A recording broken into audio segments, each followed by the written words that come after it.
Now, we need to take a step back and isolate ourselves just for a second and talk about corporate investigations. Now we're talking about private companies and attorneys addressing the company's interest, their violations, their litigation. Now, here's the thing. You could be very well prepared within your organization to capture the information. You've trained your help desk in incident handling. You've trained your incident handlers in forensics. Your forensics people have prepared. Maybe they even installed the agent beforehand and they captured the information and they've got it ready to go for a court of law. And then we turn to our legal counsel and we say, let's get the bastards. It's $10,000 worth of stuff that they stole from us. Go get them. And the attorney says it's going to be $20,000 worth of fees to get them. Okay. So even if they are embezzling, even if there is corporate sabotage, it may be too costly to go after those people. We've got to balance out the business requirements here. Now, what we have to do is we have to look at the experts. And in our legal issues, we have to consider all the possible conclusions of the investigation, and we have to look at this free from bias. We can't say as a forensics investigator, I'm going to get them. We have to say, I'm a scientist, I am just examining, I'm impartial. The courts actually really like these expert witnesses that are impartial, that are just collecting information. Or from a scientific standpoint, they say this is valuable, this is valid because you are unbiased. Even if you work for the prosecutor or the defense, it doesn't matter. You should be as unbiased as possible and don't let somebody sway you. Now you got to report all this stuff.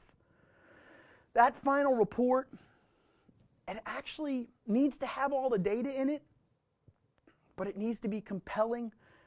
It needs to almost be sexy. It needs to be well understood by everybody.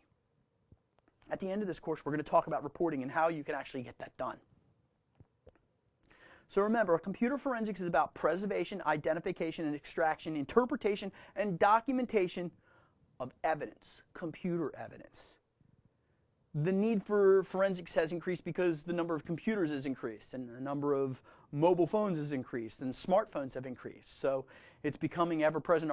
We are becoming integrated within our mobile devices and our computing. Our whole idea here in computer forensics is to actually detect the computer incident, identify the intruder, and prosecute the perpetrator in a court of law if we so choose. Figuring out that the information security must use a protected organization. We've got to protect the organization from cybercrime activities. And so that data that we gather over time will then help us to shore up our defenses in a new and improved way against the adversaries that are actually coming through and successfully attacking. So we can say, okay, this was a successful attack. Let's create blocks in IT security for them.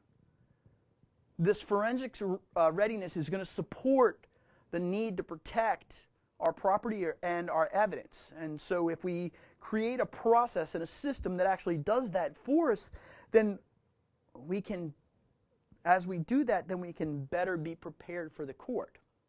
By the way, as forensics experts, if you expect to go to court and win and you decide in incident handling that we're going to go get that guy the first couple of times through your incident response and incident handling and forensics, be prepared at least for the first 2 or 3 times unless you've got some serious weight behind you and expense behind you and budget for this. Expect to lose the first 2 or 3 times because you won't get it right. Your process will be flawed. You won't know how to present your information, or it may be all perfect and it's just not compelling enough to the court.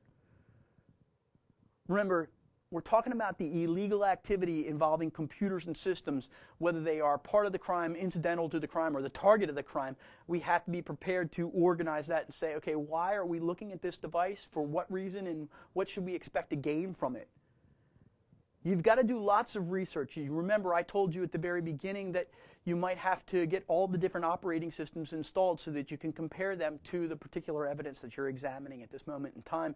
And you need to reproduce those experiments in a clean, safe environment to say, yes, when I tested it, I saw these activities and I didn't see any other activities. When I tested here on the actual evidence and I looked at these 2 here, or my copy of the evidence, that they matched up. So when we do this action, on a clean system, it results in this reaction.